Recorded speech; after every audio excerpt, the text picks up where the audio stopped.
बहुत ही सत्कारयोग अध्यापक साहबान ते बहुत ही प्यारे स्टूडेंट्स, मेरे वालों बहुत प्यार भरी सत श्री अकाल। बेटे +1 ਦੇ ਸਿਲੇਬਸ ਦੇ ਵਿੱਚ ਜੋ ਤੁਹਾਡਾ ਅੱਜ ਦਾ ਟੌਪਿਕ ਹੈ ਉਹ ਮੈਨੂੰ ਲੱਗਦਾ ਹੈ ਕਿ ਮੈਂ ਉਸ ਟੌਪਿਕ ਨੂੰ ਬਹੁਤ ਹੀ ਇੰਪੋਰਟੈਂਟ ਟੌਪਿਕ ਮੰਨਦੀ ਹਾਂ। ਉਹਦਾ ਰੀਜ਼ਨ ਇਹ ਹੈ ਕਿ ਇਹ ਟੌਪਿਕ +2 'ਚ ਜਦੋਂ ਤੁਸੀਂ ਜਾਣਾ ਹੈ ਤਾਂ ਬੇਟੇ +2 ਦੇ ਵਿੱਚ ਵੀ ਤੁਸੀਂ ਇਸ ਟੌਪਿਕ ਦੇ ਨਾਲ पूरे 2 चैप्टर्स डील करने हैं। सो दूसरी गल ये है कि मैं लैक्चर शुरू होने तो तुहानूं पहलां ही बेटे दसना चाहती हाँ कि पार्लीमेंटरी गवर्नमेंट ते असीं अज गल करांगे, संसदी सरकार ते गल करांगे। ते संसदी सरकार दे विच मैनूं जित्थों तक याद है कि मैनूं लगता है कि असीं जदों BA फाइनल च हो गए सीगे उदों तक भी मैनूं एक कॉन्सैप्ट पढ़दे सी, लिखदे सी, डिटो सेम लिखते सी, बट मैनू वो कॉन्सैप्ट समझ नहीं सी आया। बट उस तो बाद मैनू किसी ने डिटेल च बैठ के समझाया, छोटी जी चीज़ है, मैं तुहानूं दसांगी, तुहाडे नाल शेयर करांगी, तो उदों मैनू ये गल समझ आई। सो मैं चाहुंदी हां कि ये टॉपिक जिहड़ा है ये तुहाडी जनरल नॉलेज लई भी है, तुहाडे +2 आने वाले साल +2 दे लई भी है। सो वैसे भी तुहाडी बुक का एक हिस्सा है, सो सिलेबस का हिस्सा, इस करके असी इस टॉपिक में मैं चाहती हाँ तुसी बहुत ध्यान दे नाल सुनो भी अते समझण दी कोशिश भी करो। इन केस तुहानूं फिर भी कोई गल समझ नहीं आउंदी, एक अद्धा पॉइंट है जो तुहानूं समझ नहीं आएगा या टफ लगेगा तो तुसी अपने अध्यापक साहबान नूं पुछ सकते हो या मेरा फ़ोन नंबर दिता हुंदा तुसी मेरे नाल भी गल कर सकते हो। सो मैं हुण शुरू करदी हाँ अज दा टॉपिक। अज असीं करांगे सरकार दे रूप, संसदी अते प्रधानगी। सब तो पहली गल तो बेटे ये है कि जिमें कि मैं हमेशा स्टार्टिंग इत्थों करती हाँ कि सरकार जदों असीं शब्द यूज़ करते हैं तो सरकार वो एजेंसी हुंदी है जिस दे राही राज अपनी इच्छा का प्रगटावा करता है। हुण तक तुसी राज वाला चैप्टर कर लिया है, उहदे विच तुसी कीता सीगा कि राज दे 4 अंग हुंदे हन, उन्हां 4 अंगां दे विचों एक अंग किहड़ा है सरकार है। तुसी कर चुके हो जनसंख्या, निश्चित खेतर, सरकार अते प्रभुसत्ता, ये राज वाला चैप्टर तुसी कंप्लीट कर चुके हो। हुण तुहानूं पता होना चाहिए है कि सरकार जो है वो राज का एक हिस्सा है। असी राज नूं नहीं देख सकते, राज निराकार है, राज एक एब्सट्रैक्ट धारना है, पर असी सरकार नूं काम करदे भी देख सकते हाँ, सरकार नूं चुणदे भी हाँ। सो राज की करना चाहुंदा है ये कित्थों पता लगता है, उसकी एजेंसी सरकार तो पता लगता है। सो जदों असी सरकार करते हाँ तो सरकार दे बेटे किन्ने ही रूप हो सकते हैं। पुराने समय दे विच राजे दा राज हुंदा सी तां वो भी सरकार सी, राजतंत्र वो भी सरकार सी। जे किसी कबीले दे विच कबीले दा कोई सरदार है या उहदे नाल 2-3 बंदे काम कर रहे हैं तो वह भी बेटे एक तरीके दे नाल की है, सरकार है, कबीले की सरकार है।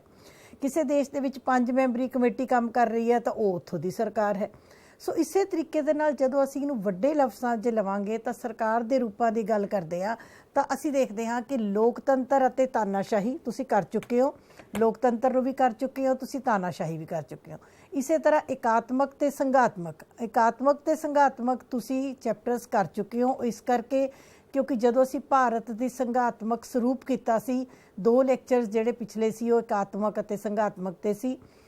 इसे तरीके दे नाल सरकार का रूप हो सकता है संसदी जां प्रधानगी, मतलब ये सारे सरकार के रूप हैं। किसी देश में लोकतंत्र हो सकता है, किसी तानाशाही, किते एकात्मक, किते संघात्मक, किते संसदी, किते प्रधानगी।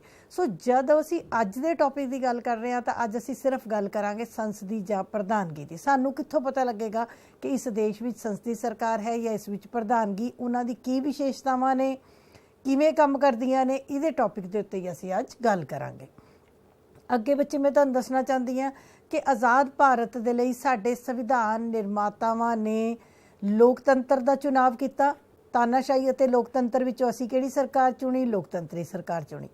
एकात्मक अते संघात्मक विचों भारत ने किसनूं चुनिया? संघात्मक शासन नूं चुनिया।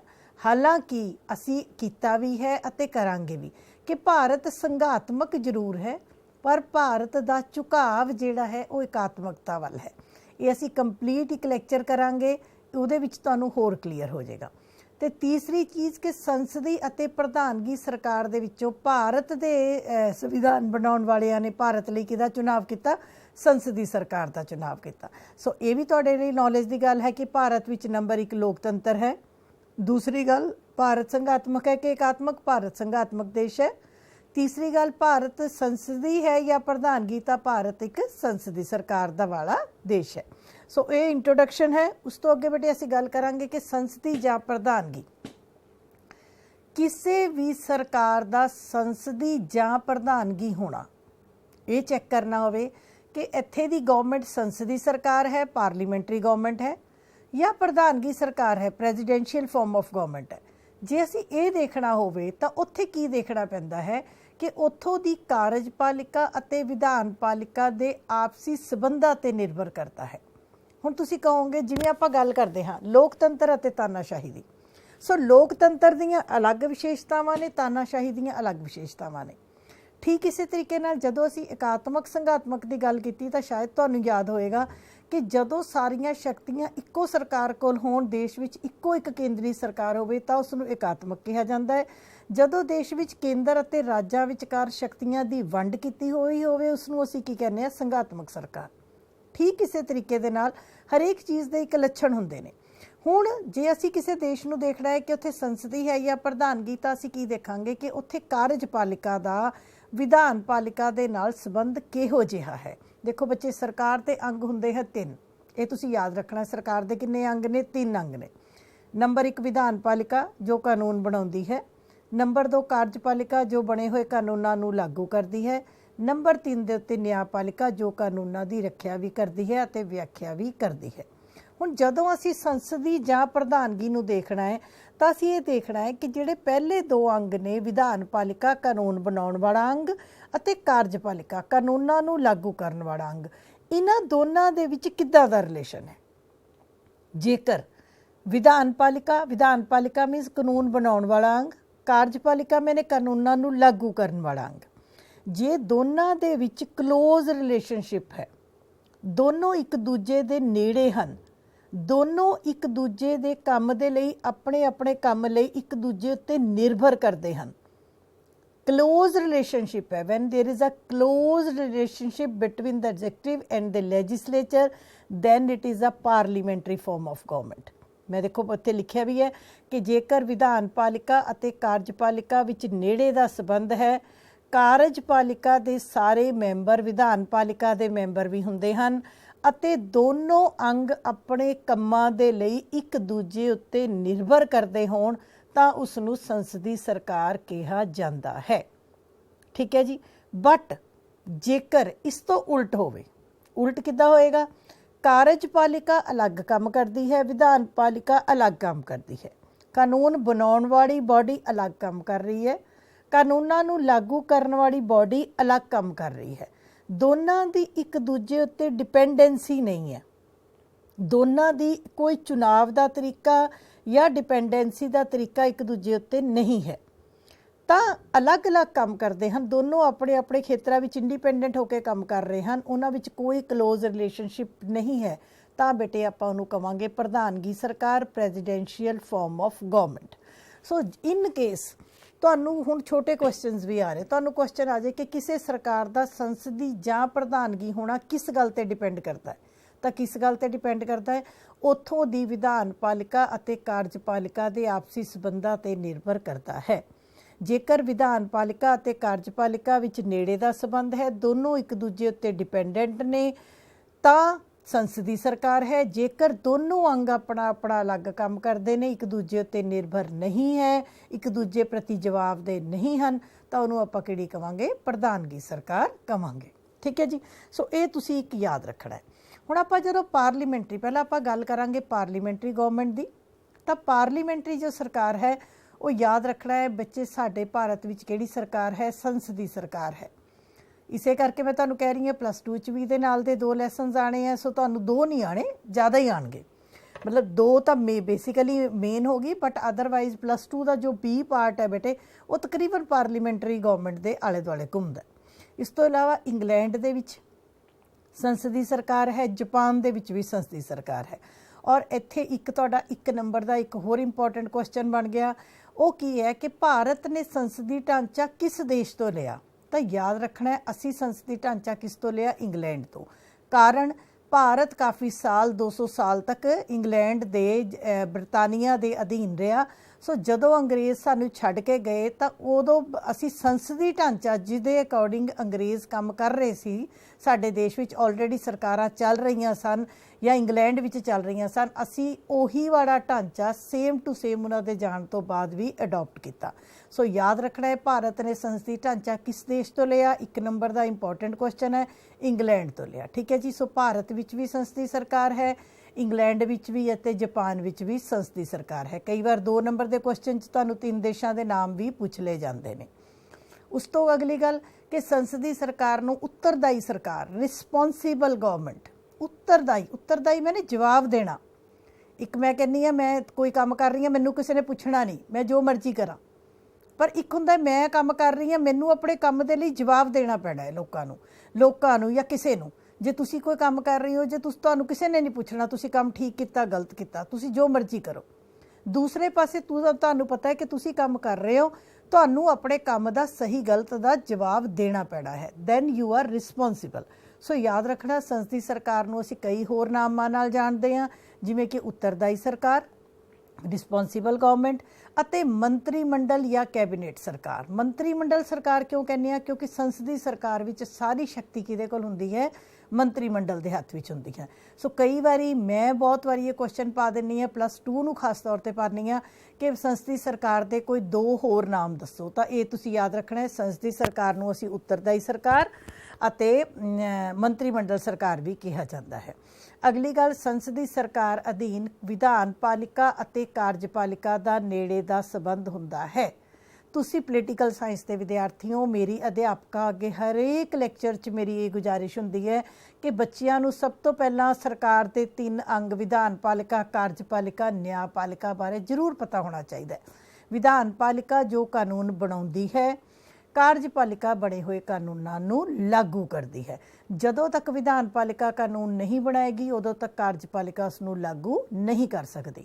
ਸੋ ਸੰਸਦੀ ਸਰਕਾਰ ਦੀ ਅਗਲੀ ਵਿਸ਼ੇਸ਼ਤਾ ਕੀ ਹੈ ਕਿ ਸੰਸਦੀ ਸਰਕਾਰ ਵਿੱਚ ਵਿਧਾਨ ਪਾਲਿਕਾ ਅਤੇ ਕਾਰਜਪਾਲਿਕਾ ਵਿੱਚ ਨੇੜੇ ਦਾ ਸੰਬੰਧ ਹੁੰਦਾ ਹੈ। ਇਹ ਤੁਹਾਡੇ ਲਈ ਪਿਕਸ ਦਿੱਤੀਆਂ ਹੋਈਆਂ ਨੇ। ਇੰਗਲੈਂਡ ਦੇ ਰਾਜਾ ਵੀ ਹੋ ਸਕਦਾ ਹੈ ਜਾਂ ਇੰਗਲੈਂਡ ਦੇ ਬੜੇ ਸਮੇਂ ਤੋਂ ਰਾਣੀ ਹੈ। ਇੰਗਲੈਂਡ ਦੇ ਰਾਜਾ ਜਾਂ ਰਾਣੀ, ਕਿੰਗ ਜਾਂ ਕੁਈਨ, ਉਹ ਅਤੇ ਜਾਪਾਨ ਦੇ ਜੋ ਹੈੱਡ ਨੇ, ਇਹ ਸਭ ਸੰਸਦੀ ਸਰਕਾਰ ਦੀਆਂ ਉਦਾਹਰਨਾਂ ਹਨ। ਅੱਗੇ ਅਸੀਂ ਗੱਲ ਕਰਾਂਗੇ ਸੰਸਦੀ ਸਰਕਾਰ ਦੀ ਪਰਿਭਾਸ਼ਾ ਦੀ। ਡਾਕਟਰ ਗਾਰਨਰ ਦੀ ਇੱਕੋ ਪਰਿਭਾਸ਼ਾ ਮੈਂ ਲਈ ਹੈ, ਬਹੁਤ ਇੰਪੋਰਟੈਂਟ ਪਰਿਭਾਸ਼ਾ ਹੈ, ਇਹ ਤੁਸੀਂ ਯਾਦ ਵੀ ਕਰਨੀ ਹੈ। ਇਹ ਤੁਹਾਨੂੰ ਪੇਪਰ 'ਚ ਵੀ ਆਉਂਦੀ ਹੈ, ਅਦਰਵਾਈਜ਼ ਜੇ ਵੱਡਾ ਕੁਐਸਚਨ ਵੀ ਆਏਗਾ ਤਾਂ ਸੰਸਦੀ ਸਰਕਾਰ ਦੀ ਪਰਿਭਾਸ਼ਾ ਤੁਹਾਨੂੰ ਪੁੱਛੀ ਜਾ ਸਕਦੀ ਹੈ। ਸੋ ਸੰਸਦੀ ਸਰਕਾਰ ਉਹ ਪ੍ਰਣਾਲੀ ਹੈ ਕਿਹੜੀ ਜਿਸ ਵਿੱਚ ਅਸਲੀ ਕਾਰਜਪਾਲਿਕਾ, ਹੁਣ ਅਸੀਂ ਅੱਗੇ ਕਰਾਂਗੇ ਅਸਲੀ ਕਾਰਜਪਾਲਿਕਾ। ਅਸਲੀ ਕਾਰਜਪਾਲਿਕਾ ਕੌਣ? ਮੰਤਰੀ ਮੰਡਲ ਅਤੇ ਪ੍ਰਧਾਨ ਮੰਤਰੀ। ਉਹ ਵਿਧਾਨ ਪਾਲਿਕਾ ਜਾਂ ਇਸ ਦੇ ਲੋਕਪ੍ਰਿਯ ਸਦਨ, ਵਿਧਾਨ ਪਾਲਿਕਾ ਦਾ ਲੋਕਪ੍ਰਿਯ ਸਦਨ। ਹੁਣ ਵਰਡ ਹੈ ਲੋਕਪ੍ਰਿਯ। ਲੋਕਪ੍ਰਿਯ ਮੈਨੇ ਲੋਕਾਂ ਦਾ ਪਿਆਰਾ ਸਦਨ। ਜਿਵੇਂ ਸਾਡੇ ਕੋਲ 2 ਸਦਨ ਨੇ, ਲੋਕ ਸਭਾ ਵੀ ਹੈ, ਰਾਜ ਸਭਾ ਵੀ ਹੈ। ਸਾਡੇ ਸੰਸਦ ਦੇ ਦੋਨੋਂ ਸਦਨ ਨੇ, ਸਾਡੀ ਵਿਧਾਨ ਪਾਲਿਕਾ ਦੇ 2 ਸਦਨ ਨੇ, ਲੋਕ ਸਭਾ ਵੀ ਹੈ, ਰਾਜ ਸਭਾ ਵੀ ਹੈ। ਪਰ ਮੰਤਰੀ ਮੰਡਲ ਕਿਹਦੇ ਪ੍ਰਤੀ ਜ਼ਿੰਮੇਵਾਰ ਹੈ? ਲੋਕਪ੍ਰਿਯ ਸਦਨ ਪ੍ਰਤੀ। ਲੋਕਪ੍ਰਿਯ ਮੈਨੇ ਹਰਮਨ ਪਿਆਰਾ। ਹਰਮਨ ਪਿਆਰਾ ਕਿਹੜਾ ਹੋਏਗਾ? ਜਿਹੜਾ ਲੋਕਾਂ ਨੇ ਆਪ ਚੁਣਿਆ। ਤੇ ਅਸੀਂ ਕਿਹੜਾ ਸਦਨ ਚੁਣਦੇ ਹਾਂ? ਲੋਕ ਸਭਾ। ਅਤੇ ਅਸਲ ਵਿੱਚ ਚੋਣਕਾਰਾਂ ਪ੍ਰਤੀ ਉੱਤਰਦਾਈ ਹੁੰਦੀ ਹੈ। ਕੌਣ? ਪ੍ਰਧਾਨ ਮੰਤਰੀ ਅਤੇ ਮੰਤਰੀ ਮੰਡਲ। ਕਿਹਦੇ ਪ੍ਰਤੀ ਉੱਤਰਦਾਈ ਹੈ? ਵਿਧਾਨ ਪਾਲਿਕਾ ਭਾਵ ਸੰਸਦ ਦੇ ਪ੍ਰਤੀ ਉੱਤਰਦਾਈ ਹੈ। ਅਤੇ ਸੰਸਦ ਦੇ ਵਿੱਚ ਕਿਹਦੇ ਪ੍ਰਤੀ ਉੱਤਰਦਾਈ ਹੈ? ਸੰਸਦ ਦੇ ਹਰਮਨ ਪਿਆਰੇ ਸਦਨ ਭਾਵ ਲੋਕ ਸਭਾ ਪ੍ਰਤੀ ਉੱਤਰਦਾਈ ਹੈ। ਹੁਣ ਅੰਤ ਵਿੱਚ ਚੋਣਕਾਰਾਂ ਵੱਲ ਉੱਤਰਦਾਈ ਦਾ ਮਤਲਬ ਕੀ ਹੈ ਕਿ ਅਸਲ ਵਿੱਚ ਤਾਂ ਲੋਕ ਸਭਾ ਪ੍ਰਤੀ ਉੱਤਰਦਾਈ ਹੈ, ਬਟ ਲੋਕ ਸਭਾ ਨੂੰ ਕਿਹਨੇ ਚੁਣਿਆ ਹੈ? ਲੋਕਾਂ ਨੇ। ਮੇਰੀ ਗੱਲ ਫੋਲੋ ਕਰਕੇ, ਲੋਕ ਸਭਾ ਨੂੰ ਕਿਹਨੇ ਚੁਣਿਆ ਹੈ? ਲੋਕਾਂ ਨੇ। ਲੋਕਾਂ ਨੇ ਚੁਣੀ ਲੋਕ ਸਭਾ, ਲੋਕਪ੍ਰਿਯ ਸਦਨ। ਲੋਕਪ੍ਰਿਯ ਸਦਨ ਦੇ ਵਿੱਚ ਵੱਡੀ ਪਾਰਟੀ ਦੇ ਵਿੱਚੋਂ ਕੀ ਬਣ ਗਏ? ਪ੍ਰਧਾਨ ਮੰਤਰੀ ਅਤੇ ਮੰਤਰੀ ਮੰਡਲ। ਇਟ ਮੀਨਸ ਜਿਹੜੇ ਸਾਡੇ ਕੰਟਰੀ 'ਚ ਪ੍ਰਧਾਨ ਮੰਤਰੀ ਅਤੇ ਮੰਤਰੀ ਮੰਡਲ ਹੋਣਗੇ ਉਹਨਾਂ ਨੂੰ ਆਪਣੇ ਸਾਰੇ ਕੰਮਾਂ ਦਾ ਜਵਾਬ ਲੋਕਾਂ ਦੇ ਚੁਣੇ ਹੋਏ ਸਦਨ ਨੂੰ ਦੇਣਾ ਪਵੇਗਾ। ਕਿਉਂ? ਕਿਉਂਕਿ ਉਸ ਸਦਨ ਨੂੰ ਕਿਸ ਨੇ ਚੁਣਿਆ ਹੈ? ਉਸ ਸਦਨ ਨੂੰ ਲੋਕਾਂ ਨੇ ਚੁਣਿਆ ਹੈ, ਇਸ ਲਈ ਉਹਨਾਂ ਨੂੰ ਜਵਾਬ ਦੇਣਾ ਪਏਗਾ। ਜਦੋਂ ਕਿ ਰਾਜ ਦਾ ਮੁਖੀ ਮੀਨਸ ਦੇਸ਼ ਦਾ ਮੁਖੀ ਕੇਵਲ ਸੰਵਿਧਾਨਕ ਮੁਖੀ ਹੈ, ਓਨਲੀ ਅ ਕੌਨਸਟੀਟਿਊਸ਼ਨਲ ਹੈਡ, ਅਣਉੱਤਰਦਾਈ ਹੋਵੇਗਾ। ਅਣਉੱਤਰਦਾਈ ਮੈਨੇ ਉਸ ਨੂੰ ਆਪਣੇ ਕੰਮ ਲਈ ਕਿਸੇ ਨੂੰ ਜਵਾਬ ਨਹੀਂ ਦੇਣਾ ਪਵੇਗਾ। ਸੋ ਸਾਡੇ ਦੇਸ਼ ਦੀ ਆਪਾਂ ਗੱਲ ਕਰੀਏ ਤਾਂ ਸਾਡੇ ਰਾਸ਼ਟਰਪਤੀ ਹਨ ਇਹ ਕੀ ਹਨ, ਅਣਉੱਤਰਦਾਈ। ਸੰਵਿਧਾਨਕ ਮੁਖੀ ਹਨ, ਸੰਵਿਧਾਨ ਵੱਲੋਂ ਦੇਸ਼ ਦੇ ਮੁਖੀ ਹਨ, ਪਰ ਅਣਉੱਤਰਦਾਈ ਹਨ। ਅਣਉੱਤਰਦਾਈ ਮੈਨੇ ਇਹਨਾਂ ਨੇ ਆਪਣੇ ਕੰਮ ਦੇ ਲਈ ਨਾ ਤਾਂ ਲੋਕ ਸਭਾ ਨੂੰ ਜਵਾਬ ਦੇਣਾ ਹੈ ਨਾ ਲੋਕਾਂ ਨੂੰ ਜਵਾਬ ਦੇਣਾ ਹੈ। ਬਟ ਜੋ ਸਾਡੇ ਪ੍ਰਧਾਨ ਮੰਤਰੀ ਹੋਣਗੇ ਭਾਰਤ ਦੇ ਪ੍ਰਧਾਨ ਮੰਤਰੀ, ਕਿਉਂਕਿ ਉਹ ਸਾਡੀ ਲੋਕ ਸਭਾ ਵਿੱਚ ਸਭ ਤੋਂ ਵੱਡੀ ਪਾਰਟੀ ਦੇ ਮੁਖੀ ਹੋਣਗੇ, ਲੋਕਾਂ ਨੇ ਚੁਣਿਆ ਹੋਏਗਾ, ਇਸ ਕਰਕੇ ਉਹਨਾਂ ਨੂੰ ਜਵਾਬ ਦੇਣਾ ਪਏਗਾ। ਅੱਗੇ ਅਸੀਂ ਵਿਸ਼ੇਸ਼ਤਾਵਾਂ ਕਰਾਂਗੇ ਤਾਂ ਹੋਰ ਗੱਲ ਕਲੀਅਰ ਹੋ ਜਾਏਗੀ। ਹੁਣ ਅਸੀਂ ਸੰਸਦੀ ਸਰਕਾਰ ਦੀਆਂ ਵਿਸ਼ੇਸ਼ਤਾਵਾਂ ਦੀ ਗੱਲ ਕਰਦੇ ਹਾਂ, features of the parliamentary system. ਤਾਂ ਸੰਸਦੀ ਸਰਕਾਰ ਜਦੋਂ, ਹੁਣ ਤੁਸੀਂ ਭਾਰਤ ਨੂੰ ਆਪਣੇ ਦਿਮਾਗ 'ਚ ਰੱਖੋ, ਆਪਾਂ ਨੂੰ ਪਤਾ ਲੱਗ ਗਿਆ ਕਿ ਇੰਗਲੈਂਡ ਤੋਂ ਲਿਆ ਹੈ, ਜਾਪਾਨ ਵਿੱਚ ਵੀ ਹੈ, ਹੋਰ ਦੇਸ਼ਾਂ 'ਚ ਵੀ ਹੋ ਸਕਦਾ, ਪਰ ਹੁਣ ਅਸੀਂ ਗੱਲ ਕਰਾਂਗੇ ਭਾਰਤ ਦੀ ਐਗਜ਼ਾਮਪਲ ਦੇ ਨਾਲ। ਸਭ ਤੋਂ ਪਹਿਲਾਂ ਜਿਸ ਦੇਸ਼ ਵਿੱਚ ਵੀ ਸੰਸਦੀ ਸਰਕਾਰ ਹੋਏਗੀ ਉੱਥੇ ਸੰਸਦ ਦੀ ਵਿਵਸਥਾ ਹੋਏਗੀ, ਪ੍ਰੋਵੀਜ਼ਨ ਆਫ ਪਾਰਲੀਮੈਂਟ। ਹੁਣ ਬੇਟੇ ਸੰਸਦ ਯਾਦ ਰੱਖਣਾ ਹੈ, ਸੰਸਦ ਮੈਨੇ ਵਿਧਾਨ ਪਾਲਿਕਾ। ਬੱਚੇ ਡਰ ਜਾਂਦੇ ਆ ਵੀ ਕਦੇ ਇਹਨੂੰ ਸੰਸਦ ਕਹਿਣ ਲੱਗ ਜਾਂਦੇ, ਕਦੇ ਲੋਕ ਸਭਾ ਕਹਿੰਦੇ ਹੋ, ਕਦੇ ਵਿਧਾਨ ਪਾਲਿਕਾ। ਵਿਧਾਨ ਪਾਲਿਕਾ ਜੋ ਕਾਨੂੰਨ ਬਣਾਉਂਦੀ ਹੈ, ਸਾਡੇ ਦੇਸ਼ 'ਚ ਉਹਦਾ ਨਾਮ ਹੈ ਸੰਸਦ। ਪਾਰਲੀਮੈਂਟ, ਸੰਸਦ ਦੇ ਕਿੰਨੇ ਸਦਨ ਨੇ ਸਾਡੇ, 2, ਲੋਕ ਸਭਾ ਅਤੇ ਰਾਜ ਸਭਾ। ਠੀਕ ਇਸੇ ਤਰੀਕੇ ਦਾ ਇੰਗਲੈਂਡ ਵਿੱਚ ਵੀ 2 ਸਦਨ ਨੇ, house of Lords and house of Commons. ਸਾਡੇ ਕੋਲ 2 ਸਦਨ ਕਿਹੜੇ ਨੇ, ਲੋਕ ਸਭਾ ਅਤੇ ਰਾਜ ਸਭਾ। ਜਿੱਥੇ ਸੰਸਦੀ ਸਰਕਾਰ ਹੋਏਗੀ ਉੱਥੇ ਸੰਸਦ ਦੀ ਵਿਵਸਥਾ, provision of parliament should be there, ਉੱਥੇ ਹੋਣੀ ਜ਼ਰੂਰੀ ਹੈ। ਸੋ ਸਾਡੇ ਲੋਕ ਸਭਾ ਦੀਆਂ 17 ਸੁਤੰਤਰ ਚੋਣਾਂ ਹੁਣ ਤੱਕ ਹੋ ਚੁੱਕੀਆਂ ਹਨ। 18ਵੀਂ ਲੋਕ ਸਭਾ ਦੀ ਚੋਣ ਜਿਹੜੀ ਹੈ 2023 ਵਿੱਚ ਹੋਏਗੀ। ਤੋ ਹੁਣ ਤੱਕ ਮਤਲਬ 17 ਇੰਪੋਰਟੈਂਟ, ਪਹਿਲੀ ਚੋਣ 1952 'ਚ ਹੋਈ ਸੀ, ਇਹ ਵੀ ਤੁਹਾਡੇ ਜਨਰਲ ਨੌਲੇਜ ਦਾ ਕੁਐਸਚਨ ਹੈ। ਭਾਰਤ ਵਿੱਚ ਲੋਕ ਸਭਾ ਦੀ ਪਹਿਲੀ ਚੋਣ ਕਦੋਂ ਹੋਈ ਸੀ, 1952 ਵਿੱਚ। ਹੁਣ ਤੱਕ ਕਿੰਨੀਆਂ ਹੋ ਚੁੱਕੀਆਂ ਹਨ, 17 ਲੋਕ ਸਭਾ ਚੋਣਾਂ ਹੋ ਚੁੱਕੀਆਂ ਹਨ। 18ਵੀਂ ਲੋਕ ਸਭਾ ਚੋਣ ਕਦੋਂ ਹੋਏਗੀ, ਜਦੋਂ ਟਰਮ ਪੂਰੀ ਹੋਏਗੀ, 2023 ਦੇ ਵਿੱਚ ਹੋਣੀ ਨਿਸ਼ਚਿਤ ਹੈ। ਸੋ ਯਾਦ ਰੱਖਣਾ, ਕਾਨੂੰਨ ਬਣਾਉਣ ਅਤੇ ਭਾਰਤੀ ਸੰਵਿਧਾਨ ਵਿੱਚ ਸੋਧ ਕਰਨ ਦੀ ਹਰੇਕ ਸ਼ਕਤੀ ਕਿਹਦੇ ਕੋਲ ਹੈ, ਭਾਰਤੀ ਸੰਸਦ ਕੋਲ ਹੈ। ਔਰ ਜਦੋਂ ਮੈਂ ਵਰਡ ਸੰਸਦ ਬੋਲਦੀ ਹਾਂ ਤਾਂ ਤੁਹਾਡੇ ਦਿਮਾਗ ਵਿੱਚ ਇੱਕਦਮ ਲੋਕ ਸਭਾ ਅਤੇ ਰਾਜ ਸਭਾ ਇਕੱਠਾ ਹੋਣਾ ਚਾਹੀਦਾ ਹੈ, ਕਿਉਂਕਿ ਪਾਰਲੀਮੈਂਟ, ਸੰਸਦ ਮਤਲਬ ਲੋਕ ਸਭਾ ਅਤੇ ਰਾਜ ਸਭਾ। ਆ ਗਈ ਗੱਲ ਸਮਝ? ਅਗਲੀ ਗੱਲ,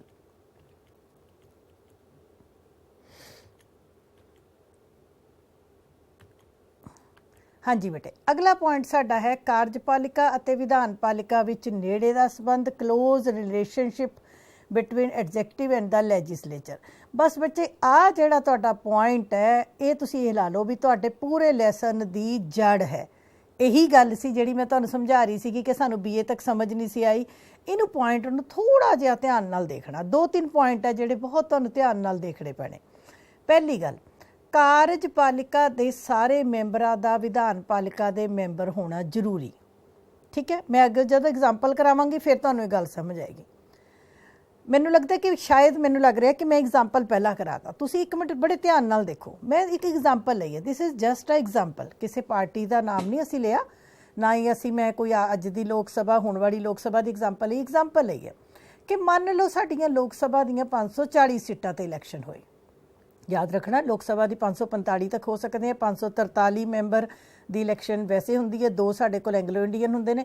ਮੈਂ ਜਸਟ ਫॉर ਐਗਜ਼ਾਮਪਲ ਕਿ 540 ਬੰਦੇ ਅਸੀਂ ਲੋਕ ਸਭਾ ਦੇ ਚੁਣੇ। ਹੁਣ ਕੁੱਲ ਸੀਟਾਂ ਕਿੰਨੀਆਂ ਹੋ ਗਈਆਂ, 540। ਸੰਸਦ, ਲੋਕਾਂ ਦੇ ਜਿੱਤੇ ਹੋਏ ਮੈਂਬਰ ਅਸੀਂ ਸਾਰੇ ਦੇਸ਼ ਨੂੰ ਕਿੰਨੇ ਭਾਗਾਂ 'ਚ ਵੰਡਤਾ, 540। ਅਸੀਂ ਕਿੰਨੇ ਮੈਂਬਰ ਚੁਣਨੇ ਆ, 540। ਹੁਣ ਆਪਾਂ ਐਗਜ਼ਾਮਪਲ ਲੈ ਰਹੇ ਹਾਂ, ਦਿਸ ਇਜ਼ ਅ ਉਦਾਹਰਣ, ਐਗਜ਼ਾਮਪਲ। ਜਦੋਂ ਅਸੀਂ ਲੋਕ ਸਭਾ ਦੀ ਗੱਲ ਕਰ ਰਹੇ ਹਾਂ ਤਾਂ ਅਸੀਂ ਕਿਹਦੀ ਗੱਲ ਕਰ ਰਹੇ ਹਾਂ, ਵਿਧਾਨ ਪਾਲਿਕਾ ਚੁਣਨ ਦੀ ਗੱਲ ਕਰ ਰਹੇ ਹਾਂ। ਲੋਕ ਸਭਾ, ਰਾਜ ਸਭਾ ਮੀਨਸ ਵਿਧਾਨ ਪਾਲਿਕਾ। ਹੁਣ 540 ਭਾਗਾਂ ਦੇ ਵਿੱਚ ਸਾਰੇ ਦੇਸ਼ ਨੂੰ ਵੰਡਤਾ। ਉਹ ਤੁਹਾਨੂੰ ਪਤਾ ਹੈ ਵੱਡੇ ਰਾਜਾਂ ਦੀਆਂ ਸੀਟਾਂ ਜ਼ਿਆਦਾ ਹੁੰਦੀਆਂ ਹਨ, ਛੋਟੇ ਰਾਜਾਂ ਦੀਆਂ ਸੀਟਾਂ ਘੱਟ ਹੁੰਦੀਆਂ ਹਨ। ਰਾਜ ਦੀ ਜਨਸੰਖਿਆ ਦੇ ਅਕੋਰਡਿੰਗ ਸੀਟਾਂ ਹੁੰਦੀਆਂ। ਫॉर ਐਗਜ਼ਾਮਪਲ ਮੈਂ ਦਿੱਤੀ ਹੋਈ ਹੈ, ਪੰਜਾਬ ਦੀਆਂ 13 ਸੀਟਾਂ ਹਨ, ਪੰਜਾਬ 'ਚੋਂ 13 ਬੰਦੇ ਚੁਣ ਕੇ ਜਾਂਦੇ ਨੇ। ਹਰਿਆਣੇ ਵਿੱਚੋਂ 10 ਬੰਦੇ ਚੁਣ ਹੁੰਦੇ ਨੇ, ਗੋਆ 'ਚੋਂ ਸਿਰਫ 2 ਬੰਦੇ ਚੁਣ ਹੁੰਦੇ ਨੇ। ਜਦੋਂ ਕਿ ਉੱਤਰ ਪ੍ਰਦੇਸ਼ ਵੱਡਾ ਹੈ, ਉੱਤਰ ਪ੍ਰਦੇਸ਼ 'ਚੋਂ ਲੋਕ ਸਭਾ ਦੇ ਇਲੈਕਸ਼ਨ ਵੇਲੇ 80 ਬੰਦੇ ਚੁਣ ਕੇ ਜਾਂਦੇ ਨੇ। ਸੋ ਇਹ ਯਾਦ ਰੱਖਣਾ ਕਿ ਹਰੇਕ ਰਾਜ ਦੀ ਡਿਸਟਰੀਬਿਊਸ਼ਨ ਹੁੰਦੀ ਹੈ। ਹੁਣ ਆਪਾਂ ਐਗਜ਼ਾਮਪਲ ਕੀ ਲਈ ਹੈ ਕਿ ਮੰਨ ਲਓ 540 ਦੇ ਵਿੱਚੋਂ A ਪਾਰਟੀ ਨੂੰ 303 ਸੀਟਾਂ ਮਿਲ ਗਈਆਂ, B ਨੂੰ 147, 3 ਨੂੰ 30 ਕਰ ਕੇ ਤੁਸੀਂ ਇਹ ਲਾ ਲਓ ਕਿ ਸਾਡੇ ਕੋਲ ਜਿੰਨੀਆਂ ਪਾਰਟੀਆਂ ਹੈਗੀਆਂ ਸਾਡੇ 540 ਸੀਟਾਂ ਪੂਰੀਆਂ ਹੋ ਗਈਆਂ। ਹੁਣ ਬੇਟੇ ਇੱਥੇ ਪੁਆਇੰਟ ਸਮਝਣ ਵਾਲਾ ਕੀ ਹੈ ਕਿ ਜਿਹੜੇ ਇਹ 540 ਮੈਂਬਰ ਅਸੀਂ ਸਾਰੇ ਦੇਸ਼ 'ਚੋਂ ਚੁਣ ਲਏ, ਸਾਰੇ ਜਿੱਤ ਗਏ। ਕੋਈ ਕਿਸੇ ਪਾਰਟੀ ਤੋਂ ਜਿੱਤ ਗਿਆ, ਕੋਈ ਕਿਸੇ ਤੋਂ ਜਿੱਤ ਗਿਆ, ਪਰ ਜਿੱਤੇ ਸਾਰੇ। ਇਹ 540 ਮੈਂਬਰ ਕਿਹੜੇ ਨੇ, ਇਹ ਸਾਡੀ ਵਿਧਾਨ ਪਾਲਿਕਾ ਦੇ ਮੈਂਬਰ ਨੇ। They are the member of our legislature. They are the members of our legislature. Member parliament MP मैंने मैंबर पार्लीमेंट, वो साडे पार्लीमेंट दे जित्ते सारे ने। पर इन्हां विच सरकार कौन बनाएगा? जे तुसीं ध्यान नाल देखो, जित्ते तो सारे ने, किसी दे 15 जित गए, किसी दे 25 जित गए, किसी दे 147 जित गए। सरकार कौन बनाएगा? किहड़ी पार्टी? जिहड़ी पार्टी दियां सब तो ज़्यादा सीटां होणगीਆਂ ਉਹ पार्टी सरकार बनाएगी। हुण मन लो पार्टी ए पार्टी ने सरकार बना ली, ठीक है जी, 303 मैंबरां ने सरकार बना ली। हुण 303 ਦੇ ਵਿੱਚੋਂ मंत्री, प्रधान मंत्री ਅਤੇ मंत्री मंडल इन्हां 303 ਚੋਂ ਲਿਆ जाएगा। बट जदों प्रधान मंत्री ਅਤੇ मंत्री मंडल कोई भी काम करेंगे तो वो अपनी मनमर्जी नहीं कर सकते। क्यों? क्योंकि ਜਿਹੜੇ बाकी सारी पार्टियां ਦੇ जिते हुए मैंबर ने वो विरोधी पार्टियां वाले वो भी उत्थे लोक सभा विच हाज़र हन, वो भी उत्थे बैठे हन। जदों भी प्रधान मंत्री ਅਤੇ मंत्री मंडल कोई काम करेगा तो उन्होंने अपने काम का जवाब सारे मैंबरां नूं देना पवेगा। क्यों देना पवेगा? क्योंकि ये सारे मैंबर भी लोगों ने ही चुने हैं, ये सारे मैंबर भी लोगों के ही जिताए हुए हैं। हाँ, वो गल अलग है कि इन्हां दी सरकार नहीं बन सकी, पर जिते तो ये भी ने, जिताए ये भी ने, MP ये भी ने। इस करके पार्लीमेंटरी गवर्नमेंट दे विच जिहड़ी जेतू पार्टी हुंदी है उस विचों प्रधान मंत्री अते मंत्री परिषद का निर्माण उहदे विचों कीता जांदा है। बट सारे मैंबरां जो बाकी जिते हुए मैंबर ने 540 चों वो सारिਆਂ ਨੂੰ हरेक गल दे लई, हरेक नीति दे लई उन्हां ਨੂੰ जवाब देना पैंदा है। इसे करके इसनूं जिम्मेवार सरकार कहा जाता है। मैनूं लगदा हुण थोड़ी जी एग्जाम्पल तुहानूं समझ आ गई है। थोड़ी जी सानूं बेटे प्रॉब्लम आ रही है अज, थोड़ा साडा आई थिंक कंप्यूटर साडा साथ नहीं दे रहा। सो अगली गल हुण बड़े ध्यान नाल देखो, मैं एग्जाम्पल दी है कि पार्टी ए 303 सीटां बहुमत दल मैंने बहुमत मेजोरिटी वो दल जिस दियां सब तो ज़्यादा सीटां होण। प्रधान मंत्री अते मंत्री मंडल, जदों असीं प्रधान मंत्री अते मंत्री मंडल कहने आ, इट मीनस कार्यपालिका किहड़ी पार्टी चों बनेगी? ए पार्टी चों बनेगी। क्यों ए चों बनेगी? क्योंकि उहदियां सीटां सब तो वध ने। ए पार्टी 303 मैंबरां विचों कार्यपालिका का निर्माण होएगा ते बाकी सारे मैंबर विधानपालिका दे मैंबर मन्ने जाणगे।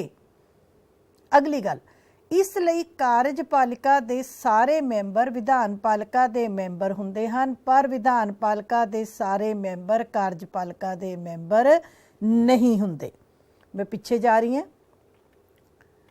एक मिनट हुण ध्यान नाल मेरा बहुत मिन्यूटली मेरी गल समझण दी कोशिश करियो। जित गए 540 बंदे जित गए, ठीक है, सारे की बन गए? मैंबर पार्लीमेंट बन गए, विधानपालिका के मैंबर बन गए।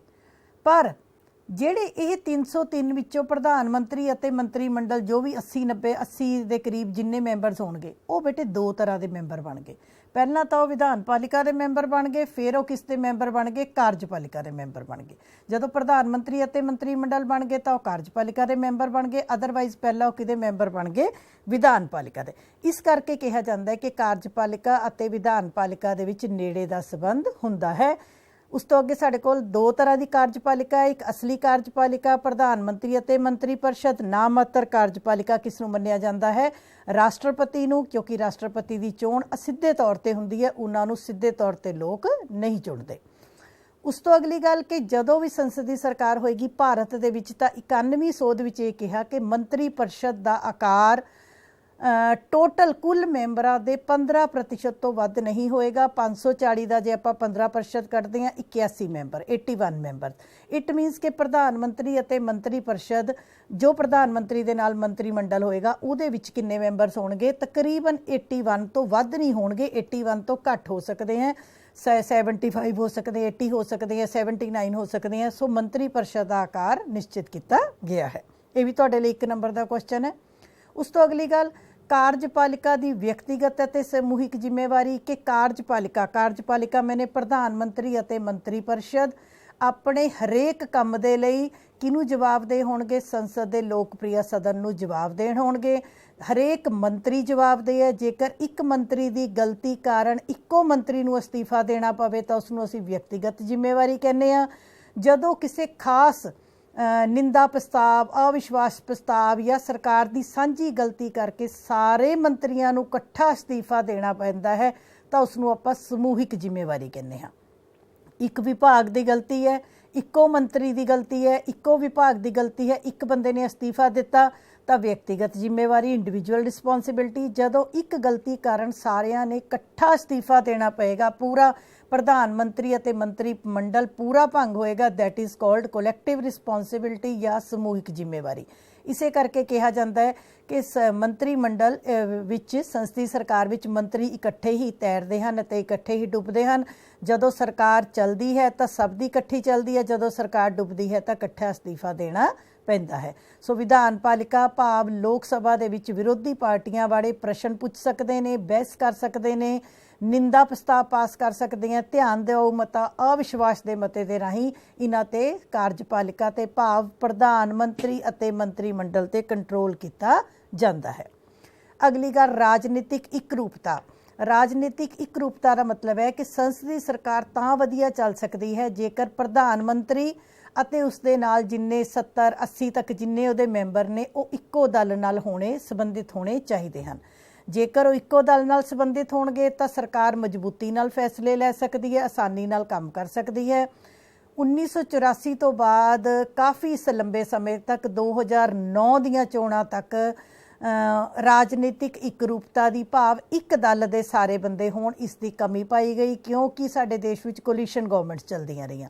बट 2014 तो 19 ਅਤੇ 19 ਤੋਂ 23 जो अजकल गवर्नमेंट चल रही है ये प्राइम मिनिस्टर मोदी की अगवाई अधीन जो साडी अजकल मंत्री परिषद चल रही है उहदे विच राजनीतिक एकरूपता का तत्त पाया जाता है, भाव प्रधानमंत्री ਅਤੇ सारे मंत्री इक्को राजनीतिक दल नाल संबंधित हैं। सो एक चंगा पॉइंट है, ये होना चाहिए संसदीय सरकार च। विरोधी धिर नूं कानूनी मानता कि विरोधी धिर किस नूं मन्निया जाएगा। वैसे तो जिन्नियां पार्टियां दे बंदे जित गए जिहड़े सरकार नहीं बना सके बट जित गए, जिद्दां मैं तुहानूं 540 की एग्जाम्पल दित्ती सी, वो सारे की है विरोधी दल ने। पर सरकार वालों कानूनी तौर पर विरोधी दल की मानता किस नूं दित्ती जाती है, जिहड़ा दूसरे नंबर का दल होवे। पहले नंबर वाले ने सरकार बना ली बहुमत दल ने, उस तो बाद दूसरे नंबर का दल होवे। पर दूसरे नंबर के नाल नाल कंडीशन की जरूरी है कि उन्होंने लोक सभा दे विच घट्टो घट्ट 10वां हिस्सा कुल मैंबरां दा 10वां हिस्सा कितना हो गया 540 का, लाइक 54 मैंबर उहदे जरूर होने चाहिए हैं। जे आपां अज दी गल करिए 2019 की तो कांग्रेस कोल सिर्फ 52 सीटां ने अते कांग्रेस है दूजे नंबर के उत्ते विरोधी दल का रूप है कांग्रेस को, बट उन्होंने कानूनी मानता नहीं दी गई क्योंकि उन्होंने मिनीमम सीट्स कितनियां चाहिए सी 54, जबकि उन्होंने कोल कितनियां विन कीतियां 52। सो ये भी साडे लई जरूरी है कि विरोधी दल जिन्ना स्ट्रोंग होएगा संसदीय सरकार उन्नी वधिया चलेगी। अगे असीं गल करांगे थोड़ी जी मैनूं लगता है कि प्रॉब्लम आ रही है अज इहदे विच बेटे, चलो कोई नहीं, मैं तुहानूं वैसे दस रही हाँ कि अगे असीं गल करांगे थोड़ी प्रधानगी सरकार दी। सो जदों असीं प्रधानगी सरकार नूं कंपेयर करांगे तो प्रधानगी सरकार भी जदों असीं कंपेयर करते हाँ तो प्रधानगी शासन प्रणाली राजनीतिक एकरूपता तो बाद प्रतिनिधि सदन नूं भंग करना। सो प्रतिनिधि सदन केड़ा हो गया बेटे लोक सभा। प्रतिनिधि सदन याद रखना वो सदन जिहदे विच लोकां ने अपने प्रतिनिधियां नूं चुन के भेजिया होया है। सो प्रतिनिधि सदन साडे कोल केड़ा है लोक सभा। सो लोक सभा नूं भी 5 साल तो पहला भंग किया जा सकता है, ठीक है। और साडे देश विच बड़ी वारी होया है कि 5 साल तो पहला 13 महीने बाद 8 महीने बाद भी लोक सभा भंग की गई होवे। हुण असीं अगे थोड़ी जी गल करांगे प्रधानगी सरकार दी। प्रधानगी सरकार मैं तुहानूं पहला क्लीयर करता कि प्रधानगी सरकार वो हुंदी है जिहदे विच कार्यपालिका अलग काम करती है अते विधान पालिका अपना अलग काम करती है। प्रधानगी सरकार वो है जिस विच कार्यपालिका भाव राज दा प्रधान उसदे मंत्री मंडल संविधानक तौर ते अपने कार्यकाल लई विधान मंडल तो आज़ाद हुंदे हन ਅਤੇ ਆਪਣੀਆਂ ਨੀਤੀਆਂ प्रति उन्हां प्रति गैर जिम्मेवार ਹੁੰਦੇ। गैर जिम्मेवार मैंने कोई जिम्मेवारी नहीं ਹੁੰਦੀ, जिवें साडे तां प्रधान मंत्री ਅਤੇ मंत्री परिषद जिम्मेवार ने लोक सभा प्रति, ये नहीं ਹੁੰਦੇ। राज दा मुखी साडे की सी, राज दे मुखी राष्ट्रपति ना मात्र मुखी सी, ਜਦੋਂ कि इन्हां विच की ਹੁੰਦਾ है कि राज दे मुखी ना मात्र मुखी नहीं सगों वो देश दे असली मुखी ਹੁੰਦੇ ਹਨ। ਅਤੇ ਆਪਣੀਆਂ ਸਾਰੀਆਂ ਸ਼ਕਤੀਆਂ ਦੀ ਵਰਤੋਂ ਉਹ ਆਪਣੀ ਮਰਜ਼ੀ ਅਤੇ ਆਪਣੀ ਹੱਦਾਂ ਦੇ ਅਨੁਸਾਰ ਕਰਦੇ ਹਨ। ਹੁਣ ਬੱਚੇ ਦੇਖੋ, ਅਮਰੀਕਾ ਦੇ ਪ੍ਰੈਜ਼ੀਡੈਂਟ, ਅਮਰੀਕਾ ਦੇ ਰਾਸ਼ਟਰਪਤੀ ਇਸ ਵੇਲੇ ਜੋ ਬਾਈਡਨ ਨੇ। ਅਮਰੀਕਾ ਦੇ ਰਾਸ਼ਟਰਪਤੀ ਨੂੰ ਜੇ ਅਸੀਂ ਭਾਰਤ ਦੇ ਰਾਸ਼ਟਰਪਤੀ ਦੇ ਨਾਲ ਕੰਪੇਅਰ ਕਰੀਏ ਤਾਂ ਸਭ ਤੋਂ ਵੱਡੀ ਗੱਲ ਕੀ ਹੈ ਕਿ ਅਮਰੀਕਾ ਦੇ ਰਾਸ਼ਟਰਪਤੀ ਇੱਕ ਅਸਲੀ ਮੁਖੀ ਹਨ। ਸਾਰੀਆਂ ਪਾਵਰਸ ਉਹਨਾਂ ਕੋਲ ਨੇ ਔਰ ਉਹਨਾਂ ਦੀ ਵਰਤੋਂ ਉਹ ਆਪਣੀ ਮਰਜ਼ੀ ਦੇ ਨਾਲ ਕਰ ਸਕਦੇ ਹਨ, ਜਦੋਂ ਕਿ ਸਾਡੇ ਦੇਸ਼ ਵਿੱਚ ਰਾਸ਼ਟਰਪਤੀ ਨਾਮਾਤਰ ਮੁਖੀ ਨੇ, ਦੇਸ਼ ਦੇ ਮੁਖੀ ਨੇ, ਦੇਸ਼ ਉਹਨਾਂ ਦੇ ਨਾਂ ਤੇ ਚਲਾਇਆ ਜਾ ਰਿਹਾ ਹੈ, ਬਟ ਉਹਨਾਂ ਨੂੰ ਲੋਕਾਂ ਨੇ ਸਿੱਧੇ ਤੌਰ ਦੇ ਉੱਤੇ ਨਹੀਂ ਚੁਣਿਆ ਹੁੰਦਾ, ਇਸ ਕਰਕੇ ਉਹ ਕਿਸੇ ਪ੍ਰਤੀ ਜ਼ਿੰਮੇਵਾਰ ਨਹੀਂ ਹਨ। ਹੁਣ ਪਿੱਛੇ ਜੇ ਤੁਸੀਂ ਦੇਖਿਆ ਅਮਰੀਕਾ ਦੇ ਵਿੱਚ ਇਲੈਕਸ਼ਨ ਹੋਈ ਹੈ ਤਾਂ ਅਮਰੀਕਾ ਦੇ ਰਾਸ਼ਟਰਪਤੀ ਦੀ ਚੋਣ, ਜਿੱਦਾਂ ਸਾਡੇ ਪ੍ਰਧਾਨ ਮੰਤਰੀ ਅਤੇ ਮੰਤਰੀ ਪਰਿਸ਼ਦ ਚੁਣਿਆ ਜਾਂਦਾ ਹੈ, ਅਮਰੀਕਾ ਦੇ ਵਿੱਚ ਪ੍ਰਧਾਨਗੀ ਸਰਕਾਰ ਦੇ ਵਿੱਚ ਜੋ ਦੇਸ਼ ਦਾ ਅਸਲ ਮੁਖੀ ਹੁੰਦਾ ਹੈ ਉਸ ਦੇ ਲਈ ਚੋਣਾਂ ਕਰਾਈਆਂ ਜਾਂਦੀਆਂ ਹਨ ਅਤੇ ਉਸ ਤੋਂ ਬਾਅਦ ਜੋ ਪ੍ਰਧਾਨ ਹੁੰਦਾ ਹੈ, ਦੇਸ਼ ਦਾ ਅਸਲ ਮੁਖੀ ਹੁੰਦਾ ਹੈ, ਉਹ ਰੀਅਲੀ ਆਪਣੀਆਂ ਪਾਵਰਸ ਦੀ ਵਰਤੋਂ ਆਪਣੀ ਮਰਜ਼ੀ ਨਾਲ ਕਰ ਸਕਦਾ ਹੈ। ਸੋ ਅਮਰੀਕਾ, ਬ੍ਰਾਜ਼ੀਲ, ਸ਼੍ਰੀਲੰਕਾ ਵਿੱਚ ਪ੍ਰਧਾਨਗੀ ਸਰਕਾਰ ਹੈ। ਇਹ ਵੀ ਤੁਹਾਨੂੰ ਕੁਐਸਚਨ ਆ ਸਕਦਾ ਬੱਚੇ, ਠੀਕ ਹੈ, ਕਿ ਕਿਹੜੇ ਦੇਸ਼ਾਂ ਵਿੱਚ ਪ੍ਰਧਾਨਗੀ ਸਰਕਾਰ ਹੈ। ਇਹ ਤੁਸੀਂ 2-3 ਗੱਲਾਂ ਜ਼ਰੂਰ ਯਾਦ ਰੱਖਣੀਆਂ ਹਨ, ਠੀਕ ਹੈ, ਕਿ ਕਿਹੜੇ ਦੇਸ਼ਾਂ ਦੇ ਵਿੱਚ ਹੈ, ਠੀਕ ਹੈ। ਅੱਗੇ ਆਪਾਂ ਗੱਲ ਕਰਾਂਗੇ ਪ੍ਰਧਾਨਗੀ ਸਰਕਾਰ ਦੀਆਂ ਵਿਸ਼ੇਸ਼ਤਾਵਾਂ ਦੀ। ਜਦੋਂ ਮੈਂ ਪ੍ਰਧਾਨਗੀ ਦੀਆਂ ਵਿਸ਼ੇਸ਼ਤਾਵਾਂ ਬੋਲ ਰਹੀ ਹਾਂ ਬੱਚੇ, ਮੈਂ ਤੁਹਾਨੂੰ ਨਾਲ ਸੰਸਦੀ ਦੀਆਂ ਜ਼ਰੂਰ ਦੱਸਾਂਗੀ ਤਾਂ ਜੋ ਤੁਹਾਨੂੰ ਕੰਪੈਰੀਜ਼ਨ ਹੋ ਸਕੇ। ਉਧਰ ਅਸੀਂ ਕੀਤਾ ਸੀ ਦੇਸ਼ ਦਾ ਪ੍ਰਧਾਨ ਨਾਮਾਤਰ ਮੁਖੀ, ਸਾਡੇ ਰਾਸ਼ਟਰਪਤੀ ਨਾਮਾਤਰ ਮੁਖੀ ਸਨ। ਇੱਧਰ ਆ ਗਿਆ ਦੇਸ਼ ਦਾ ਪ੍ਰਧਾਨ ਅਸਲੀ ਮੁਖੀ। ਅਸਲੀ ਮੁਖੀ ਮੈਨੇ ਪਾਵਰਾਂ ਵੀ ਉਹਦੇ ਨਾਮ ਤੇ ਚੱਲਦੀਆਂ ਹਨ ਅਤੇ ਉਹਨਾਂ ਦੀ ਵਰਤੋਂ ਵੀ ਉਹ ਆਪਣੀ ਮਰਜ਼ੀ ਨਾਲ ਕਰਦੇ ਹਨ। ਸਾਡੇ ਦੇਸ਼ ਵਿੱਚ ਸਾਰਾ ਪ੍ਰਬੰਧ ਤਾਂ ਰਾਸ਼ਟਰਪਤੀ ਦੇ ਨਾਮ ਤੇ ਚੱਲਦਾ ਹੈ ਦੇਸ਼ ਦਾ, ਪਰ ਉਹ ਆਪਣੀ ਮਰਜ਼ੀ ਦੇ ਨਾਲ ਕੁਝ ਵੀ ਨਹੀਂ ਕਰ ਸਕਦੇ। ਉਹ ਪ੍ਰਧਾਨ ਮੰਤਰੀ ਅਤੇ ਮੰਤਰੀ ਪਰਿਸ਼ਦ ਦੇ ਹਿਸਾਬ ਨਾਲ ਕਰਦੇ ਹਨ। ਬਟ ਪ੍ਰਧਾਨਗੀ ਸਰਕਾਰ ਦੇ ਵਿੱਚ ਜੋ ਦੇਸ਼ ਦਾ ਮੁਖੀ ਹੈ ਉਹ ਅਸਲੀ ਮੁਖੀ ਹੈ, ਪਾਵਰਸ ਵੀ ਉਹਦੇ ਕੋਲ ਹੈ ਅਤੇ ਉਹ ਵਰਤੋਂ ਵੀ ਆਪਣੀ ਮਰਜ਼ੀ ਨਾਲ ਕਰਦਾ ਹੈ। ਦੂਸਰੀ ਗੱਲ ਆ ਗਈ ਸ਼ਕਤੀਆਂ ਦੀ ਅਲਹਿਦਗੀ, ਸੈਪਰੇਸ਼ਨ ਆਫ ਪਾਵਰਸ। ਵਿਧਾਨ ਪਾਲਿਕਾ ਦੀਆਂ ਸ਼ਕਤੀਆਂ ਅਲੱਗ ਨੇ, ਕਾਰਜਪਾਲਿਕਾ ਦੀਆਂ ਸ਼ਕਤੀਆਂ ਅਲੱਗ ਨੇ। ਨਾ ਤਾਂ ਵਿਧਾਨ ਪਾਲਿਕਾ ਕਾਰਜਪਾਲਿਕਾ ਪ੍ਰਤੀ ਜ਼ਿੰਮੇਵਾਰ ਹੈ ਅਤੇ ਨਾ ਹੀ ਕਾਰਜਪਾਲਿਕਾ ਵਿਧਾਨ ਪਾਲਿਕਾ ਪ੍ਰਤੀ। ਜਦੋਂ ਕਿ ਸੰਸਦੀ ਸਰਕਾਰ 'ਚ ਕੀ ਹੈ ਕਿ ਕਾਰਜਪਾਲਿਕਾ ਨੇ ਆਪਣੇ ਹਰੇਕ ਕੰਮ ਦਾ ਜਵਾਬ ਕਿਹਨੂੰ ਦੇਣਾ ਹੈ? ਵਿਧਾਨ ਪਾਲਿਕਾ ਨੂੰ ਦੇਣਾ ਹੈ। ਤੀਸਰੀ ਗੱਲ, ਮੰਤਰੀ ਮੰਡਲ ਕੇਵਲ ਇੱਕ ਸਲਾਹਕਾਰ ਸੰਸਥਾ। ਰਾਸ਼ਟਰਪਤੀ ਆਪਣੇ ਨਾਲ ਮੰਤਰੀ ਮੰਡਲ ਰੱਖ ਸਕਦੇ ਹਨ, ਉਹ ਮੰਤਰੀ ਮੰਡਲ ਦੇ ਵਿੱਚ ਮੰਤਰੀਆਂ ਦੀ ਨਿਯੁਕਤੀ ਕਰ ਸਕਦੇ ਹਨ, ਬਟ ਮੰਤਰੀ ਮੰਡਲ ਦੀ ਸਲਾਹ ਮੰਨਣਾ ਰਾਸ਼ਟਰਪਤੀ ਲਈ, ਅਮਰੀਕਾ ਦੇ ਰਾਸ਼ਟਰਪਤੀ ਲਈ ਜ਼ਰੂਰੀ ਨਹੀਂ ਹੈ। ਉਹ ਕੇਵਲ ਇੱਕ ਸਲਾਹਕਾਰ ਸੰਸਥਾ ਹੈ। ਜਦੋਂ ਕਿ ਆਪਾਂ ਜੇ ਸੰਸਦੀ ਸਰਕਾਰ ਦੀ ਗੱਲ ਕਰੀਏ ਤਾਂ ਯਾਦ ਰੱਖਿਓ, ਉੱਥੇ ਮੈਂ ਤੁਹਾਨੂੰ ਦੱਸਿਆ ਸੀਗਾ ਕਿ ਪਾਵਰ ਹੀ ਸਾਰੀ ਕਿਹਦੇ ਕੋਲ ਹੈ? ਪ੍ਰਧਾਨ ਮੰਤਰੀ ਅਤੇ ਮੰਤਰੀ ਮੰਡਲ ਕੋਲ ਹੈ। ਇਸੇ ਕਰਕੇ ਅਸੀਂ ਉਹਨੂੰ ਮੰਤਰੀ ਮੰਡਲ ਸਰਕਾਰ ਵੀ ਕਹਿੰਦੇ ਸੀ, ਠੀਕ ਹੈ ਜੀ। ਉਸ ਤੋਂ ਅਗਲੀ ਗੱਲ, ਦੇਸ਼ ਦੇ ਪ੍ਰਧਾਨ, ਦੇਸ਼ ਦੇ ਮੁਖੀ ਕੇਵਲ ਰਾਸ਼ਟਰਪਤੀ ਜ਼ਿੰਮੇਵਾਰ ਨੇ, ਵਿਧਾਨ ਮੰਡਲ ਪ੍ਰਤੀ ਜ਼ਿੰਮੇਵਾਰ ਨਹੀਂ ਹਨ। ਕਿਉਂ?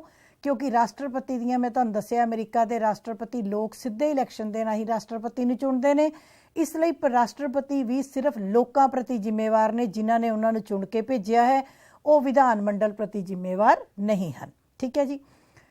ਸਾਡੇ ਦੇਸ਼ 'ਚ ਕੀ ਹੈ? ਸਾਡੇ ਦੇਸ਼ 'ਚ ਨਹੀਂ। ਸਾਡੇ ਦੇਸ਼ 'ਚ ਅਸੀਂ ਪਹਿਲਾਂ ਲੋਕ ਸਭਾ ਚੁਣਦੇ ਹਾਂ, ਲੋਕ ਸਭਾ 'ਚ ਬਹੁਮਤ ਪਾਰਟੀ ਦੇ ਵਿੱਚੋਂ ਪ੍ਰਧਾਨ ਮੰਤਰੀ ਅਤੇ ਮੰਤਰੀ ਮੰਡਲ ਬਣਦਾ ਹੈ। ਸੋ ਉਹ ਪ੍ਰਧਾਨ ਮੰਤਰੀ ਅਤੇ ਮੰਤਰੀ ਮੰਡਲ ਲੋਕ ਸਭਾ ਪ੍ਰਤੀ ਵੀ ਜ਼ਿੰਮੇਵਾਰ ਹੈ ਅਤੇ ਲੋਕਾਂ ਪ੍ਰਤੀ ਵੀ ਜ਼ਿੰਮੇਵਾਰ ਹੈ। ਅਗਲੀ ਗੱਲ, ਦੇਸ਼ ਦੇ ਮੁਖੀ ਦਾ ਕਾਰਜਕਾਲ ਨਿਸ਼ਚਿਤ ਹੁੰਦਾ ਹੈ, ਜਿਵੇਂ ਅਮਰੀਕਾ ਦੇ ਵਿੱਚ 4 ਸਾਲ ਹੈ। ਸੋ 4 ਸਾਲ ਤੋਂ ਪਹਿਲਾਂ ਉਹਨਾਂ ਨੂੰ ਭੰਗ ਨਹੀਂ ਕੀਤਾ ਜਾ ਸਕਦਾ। ਅਗਲੀ ਗੱਲ ਆ ਗਈ, ਕਾਰਜਪਾਲਿਕਾ ਪ੍ਰਤੀਨਿਧੀ ਸਦਨ ਨੂੰ ਭੰਗ ਨਹੀਂ ਕਰ ਸਕਦਾ। ਜਿਵੇਂ ਮੈਂ ਤੁਹਾਨੂੰ ਦੱਸਿਆ ਸੀ ਕਿ ਸਾਡੇ ਦੇਸ਼ ਦਾ ਅਸੀਂ ਪ੍ਰਤੀਨਿਧੀ ਸਦਨ ਨੂੰ ਭੰਗ ਕਰ ਸਕਦੇ ਹਾਂ, ਠੀਕ ਹੈ। ਸਾਡੀ ਲੋਕ ਸਭਾ 5 ਸਾਲ ਲਈ ਚੁਣੀ ਜ਼ਰੂਰ ਜਾਂਦੀ ਹੈ, ਪਰ ਲੋਕ ਸਭਾ 5 ਸਾਲ ਤੋਂ ਪਹਿਲਾਂ ਭੰਗ ਹੋ ਸਕਦੀ ਹੈ। ਪਰ ਪ੍ਰਧਾਨਗੀ ਜਿੱਥੇ ਵੀ ਸਰਕਾਰ ਹੋਏਗੀ, ਪ੍ਰੈਜ਼ੀਡੈਂਸ਼ੀਅਲ ਫਾਰਮ ਆਫ ਗਵਰਨਮੈਂਟ ਹੋਏਗੀ, ਉੱਥੇ ਕਾਰਜਪਾਲਿਕਾ ਨੂੰ ਕਿਸੇ ਵੀ ਤਰੀਕੇ ਦੇ ਨਾਲ ਭੰਗ ਨਹੀਂ ਕੀਤਾ ਜਾ ਸਕਦਾ। ਪ੍ਰਤੀਨਿਧੀ ਸਦਨ ਨੂੰ ਕਾਰਜਪਾਲਿਕਾ ਭੰਗ ਨਹੀਂ ਕਰ ਸਕਦੀ, ਕਿਉਂਕਿ ਦੋਨਾਂ ਦੇ ਵਿੱਚ ਤੁਸੀਂ ਇਹ ਯਾਦ ਰੱਖਣਾ, ਦੋਨਾਂ ਨੇ ਅਲੱਗ-ਅਲੱਗ ਕੰਮ ਕਰਨੇ ਹਨ, ਦੋਨਾਂ ਦੀ ਇੱਕ ਦੂਜੇ ਪ੍ਰਤੀ ਡਿਪੈਂਡੈਂਸੀ ਨਹੀਂ ਹੈ। ਹੁਣ ਸੰਸਦੀ ਸਰਕਾਰ ਦੇ ਵਿੱਚ ਤਾਂ ਅਵਿਸ਼ਵਾਸ ਦਾ ਪ੍ਰਸਤਾਵ ਪਾਸ ਹੋ ਗਿਆ ਤੇ ਉਹਦੇ ਨਾਲ ਕੀ ਹੈ? ਪ੍ਰਧਾਨ ਮੰਤਰੀ ਅਤੇ ਮੰਤਰੀ ਮੰਡਲ ਭੰਗ ਹੋ ਜਾਂਦਾ ਹੈ। ਇਸੇ ਤਰੀਕੇ ਦੇ ਨਾਲ ਰਾਸ਼ਟਰਪਤੀ ਦੇ ਕਹੇ ਦੇ ਉੱਤੇ ਲੋਕ ਸਭਾ ਭੰਗ ਹੋ ਜਾਂਦੀ ਹੈ, ਪਰ ਪ੍ਰਧਾਨਗੀ ਸਰਕਾਰ ਵਿੱਚ ਅਜਿਹਾ ਨਹੀਂ ਹੁੰਦਾ, ਦੋਨੋਂ ਅਲੱਗ-ਅਲੱਗ ਹੀ ਕਾਰਜ ਕਰਦੇ ਹਨ। ਸੋ ਭਾਰਤ ਵਿੱਚ ਸੰਸਦੀ ਸਰਕਾਰ ਹੈ, ਯਾਦ ਰੱਖਣਾ, ਰਾਸ਼ਟਰਪਤੀ ਨਾਮਾਤਰ ਦੇ ਮੁਖੀ ਹਨ, ਪ੍ਰਧਾਨ ਮੰਤਰੀ ਅਤੇ ਮੰਤਰੀ ਮੰਡਲ ਜੋ ਹੈ ਉਹਨਾਂ ਦਾ ਉਹ ਅਸਲ ਮੁਖੀ ਹੈ, ਜੇ ਅਸੀਂ ਠੀਕ ਹੈ ਅਸੀਂ ਪ੍ਰੈਜ਼ੀਡੈਂਸ਼ੀਅਲ ਫਾਰਮ ਆਫ ਗਵਰਨਮੈਂਟ ਦੀ ਵੀ ਅਸੀਂ ਜਾਣਕਾਰੀ ਜ਼ਰੂਰ ਲੈਣੀ ਹੈ, ਪਰ ਅਲਟੀਮੇਟਲੀ ਸਾਨੂੰ ਪਤਾ ਹੋਣਾ ਚਾਹੀਦਾ ਹੈ ਕਿ ਸੰਸਦੀ ਸਰਕਾਰ ਕੀ ਹੈ, ਕਿਵੇਂ ਕੰਮ ਕਰਦੀ ਹੈ।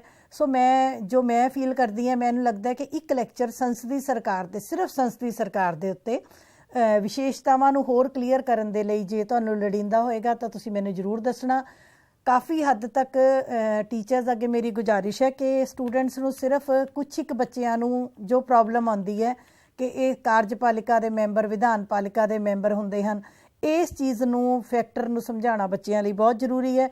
सो मैं कोशिश की सी एग्जाम्पल के नाल तुहानूं समझा दा, तो फिर भी कोई गलती हो गई है तो उसदे लई मैं माफ़ी चाहुंदी है। तो मैं चाहुंदी है कि ये लैसन तुसीं चंगी तरह करो कि कार्यपालिका के मैंबर विधान पालिका के मैंबर होंगे हैं। कार्यपालिका मीनस प्रधानमंत्री ਅਤੇ मंत्री मंडल 70 ਤੋਂ 80 मैंबर, ਉਹ ਪਹਿਲਾਂ ਵਿਧਾਨ ਪਾਲਿਕਾ ਦੇ ਮੈਂਬਰ ਬਣ ਗਏ ਜਦੋਂ ਲੋਕ ਸਭਾ ਦੀ ਚੋਣ ਜਿੱਤੀ। ਜਦੋਂ ਉਹਨਾਂ ਨੇ ਸਰਕਾਰ ਵੀ ਬਣਾ ਲਈ ਉਦੋਂ ਉਹ ਕਿਸ ਦੇ ਮੈਂਬਰ ਬਣ ਗਏ? ਕਾਰਜਪਾਲਿਕਾ ਦੇ। ਸੋ ਉਹ ਕਾਰਜਪਾਲਿਕਾ ਦੇ ਵੀ ਮੈਂਬਰ ਹਨ ਅਤੇ ਵਿਧਾਨ ਪਾਲਿਕਾ ਦੇ ਵੀ, ਜਦੋਂ ਕਿ ਜਿਹੜੇ ਬਾਕੀ ਮੈਂਬਰਸ ਹਨ ਉਹ ਜਿੱਤੇ ਹੋਣ ਕਰਕੇ ਵਿਧਾਨ ਪਾਲਿਕਾ ਦੇ ਮੈਂਬਰ ਤਾਂ ਹਨ ਪਰ ਉਹ ਕਾਰਜਪਾਲਿਕਾ ਦੇ ਮੈਂਬਰ ਨਹੀਂ ਹਨ।